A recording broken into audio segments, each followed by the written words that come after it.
Lost your tour group, Grandpa? The voice, sharp and laced with condescending amusement, cut through the morning haze over the training grounds. Sergeant Evans, a man whose crisp uniform and chiseled jaw seemed designed for shouting, stepped in front of the old man. The recruits in the formation behind him, barely out of their teens, shifted their weight, a few of them snickering into their collars. Glenn Whitman, 84 years old, did not move. He stood in the formation as if he belonged there, his back straighter than men half his age. His hands, gnarled with time, rested calmly at his sides. His eyes, pale blue and clouded by age, held a placid depth that seemed to absorb the sergeant's hostility without reflection. He wore simple khaki pants and a worn red jacket that looked 50 years out of date. Evans's lips curled into a smirk. He circled Glenn like a predator sizing up peculiar prey. "This is an active firing range, old-timer, not a museum. Are you deaf? I asked you a question." A few more nervous laughs rippled through the ranks of the recruits. To them, this was a welcome break from the relentless drilling, a bit of unexpected theater. They saw a confused old man who had wandered into the wrong place, a harmless relic about to be chewed out by their formidable drill sergeant. They saw the faded nondescript patch on his sleeve, a circle of drab green with some kind of unidentifiable gray stitching, and some of them nudged each other, whispering jokes about what antique store he'd found it in. "I know where I am, Sergeant." Glenn's voice was quiet, yet it carried a surprising resonance. It was a voice that didn't need to be loud to be heard. The simple, respectful reply only seemed to stoke Evans's irritation. He thrived on fear and intimidation, and this old man offered him neither. He jabbed a finger toward Glenn's chest. "You know where you are? Then you know you're trespassing on a United States Army training facility. That's a federal offense. You're interfering with the training of soldiers. So I'll ask you one more time before I have the MPs drag you out of here. What are you doing in my formation?" Glenn's gaze drifted past Evans, toward the distant hills shimmering in the heat, his expression unchanging. "I'm here to remember." "Remember?" Evans scoffed, his voice dripping with theatrical disbelief. He turned to his recruits. "You hear that, ladies? The old man is here to remember. Maybe he forgot where he parked his horse and buggy." The laughter was louder this time, more confident. Evans fed on it. He was the master of this small universe, and he was putting on a show. He stepped closer, his face inches from Glenn's, his voice dropping to a menacing growl. "Your little trip down memory lane is over. I want to see some identification, now." Glenn slowly reached into his old jacket, his movements deliberate. Evans tensed, his hand instinctively moving closer to the sidearm on his belt, a ridiculous theatrical gesture of caution that wasn't lost on the more observant recruits. The old man wasn't a threat, he was just old, but Evans was committed to the drama. From his jacket, Glenn produced a simple, cracked leather wallet. It looked as ancient as he did. He fumbled with it for a moment, his stiff fingers struggling with the worn folds. Evans rolled his eyes with exaggerated impatience. "Come on, Grandpa. We don't have all day. The sun's getting hot. These recruits need to be on the infiltration course in 5 minutes." A younger instructor, Corporal Davies, stepped forward hesitantly. "Sergeant, maybe I should just escort him back to the gate." Davies's face was tight with discomfort. Something about the old man's stillness felt wrong, out of place. It wasn't the confusion of a lost civilian. It was the calm of a mountain. "Stay out of this, Corporal," Evans snapped without looking at him. "I'm handling this. This is a teachable moment about situational awareness and base security." He turned his glare back to Glenn, who had finally extracted a state-issued driver's license. Evans snatched it from his hand. He glanced at it, then let out a short, barking laugh. "Glenn Whitman. Well, Glenn Whitman, this little piece of plastic doesn't give you the right to be here. You see these kids?" He gestured to the formation. "They're learning to be soldiers. They're learning about discipline, about following orders, about respecting the uniform. And you are a distraction." He then focused on the jacket. "What is this thing anyway?" He flicked the worn fabric with his fingertips. "Some kind of antique store find. And this patch," he leaned in, peering at the faded stitching on Glenn's sleeve. "Never seen anything like it. Probably something you ordered from a catalog to look tough." As Sergeant Evans's finger touched the coarse fabric of the patch, the world dissolved. The bright, unforgiving sunlight of the training field vanished, replaced by a suffocating, humid darkness. The air, thick with the smell of mud and cordite, vibrated with the rhythmic whump-whump-whump of helicopter blades somewhere overhead. Rain, warm and constant, dripped from unseen leaves, tracing cold paths down the face of a much younger man. The same patch, its colors still vibrant, a deep forest green embroidered with a gray, spectral bird of prey, was stitched to the sleeve of his jungle fatigues.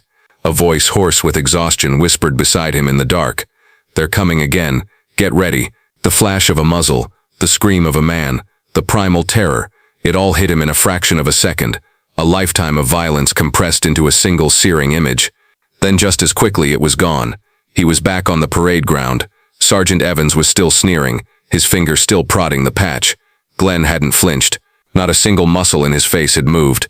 To the outside world, nothing had happened. But the ghost of the jungle was now with him, standing silent in the oppressive heat. From 100 yards away, standing near a dusty Humvee, Lieutenant Miller watched the scene unfold through his binoculars. He was a new officer, barely a year on the base, assigned to observe training exercises and write after-action reports.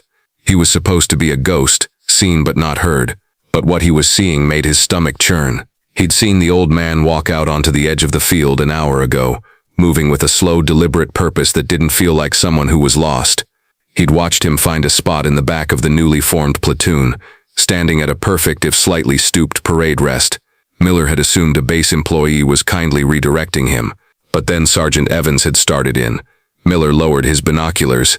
Evans was a known quantity on base, a highly effective trainer with an ego the size of a barracks. He was also a bully, and he was bullying a civilian, an elderly civilian. That was a problem, a big one. Every instinct in Miller's officer training screamed at him to intervene, to uphold the Army's values, but a bigger, more primal instinct, the self-preservation of a junior officer, told him that confronting a senior NCO in front of his troops was a career-ending move. He could drive over there, pull rank, but what would he say? "Sergeant, please be nicer to the trespassing civilian." Evans would eat him alive and he'd become a laughingstock among the enlisted ranks. He could call the MPs, but that felt like escalating the situation in a way that would only bring more trouble and humiliation down on the old man. Evans's voice, amplified by his rage, carried across the field. "I said, who the hell are you?" He was yelling the old man's name now, reading it off the license again. "Glenn Whitman. You are in a world of trouble, Glenn Whitman." The name hung in the air. Glenn Whitman. It didn't mean anything to Miller, but something about the way Evans was behaving, the absolute certainty of his own authority against the absolute calm of the old man, felt like a lit fuse. This was going to go bad. Miller knew it. He couldn't stand by and do nothing. He pulled out his phone, his thumb hovering over the number for the base MPs. No, that wasn't right. This wasn't a law enforcement issue. This was something else. He scrolled through his contacts. He needed advice. He needed someone who understood the intricate, unwritten rules of this life. Someone who had seen it all. He found the number he was looking for. The direct line to the office of the command sergeant major of the entire base. It was a huge overstep, a massive breach of the chain of command, but it was better than the alternative. His heart pounded as the phone rang. A crisp professional voice answered. "Command Sergeant Major's office." "This is Lieutenant Miller," he said, trying to keep his voice steady. "I'm out at Range 7 observing Alpha Company's drills. I have a situation here." "A situation, Lieutenant?" The voice was already tinged with impatience. "Is someone injured?" "No, Sergeant. There's a civilian on the field. An elderly man. Sergeant Evans is confronting him. It's getting pretty heated." A sigh came through the phone. "Understood, Lieutenant. Tell Sergeant Evans to escort the individual to the gate and file a trespassing report. This is not a command-level issue." "Sergeant, I don't think that's—" "He won't listen," Miller stammered, knowing how weak he sounded. "The thing is, the man's name is Glenn Whitman." He repeated the name he'd heard Evans shout, the syllables feeling foreign and important in his own mouth. For a long moment, there was only silence on the other end of the line. Miller thought the call had been dropped. Then the voice came back, and all the bureaucratic boredom was gone. It was replaced by a tone of cold, sharp urgency that made the hair on Miller's arms stand up. "Lieutenant Miller, what was that name again?"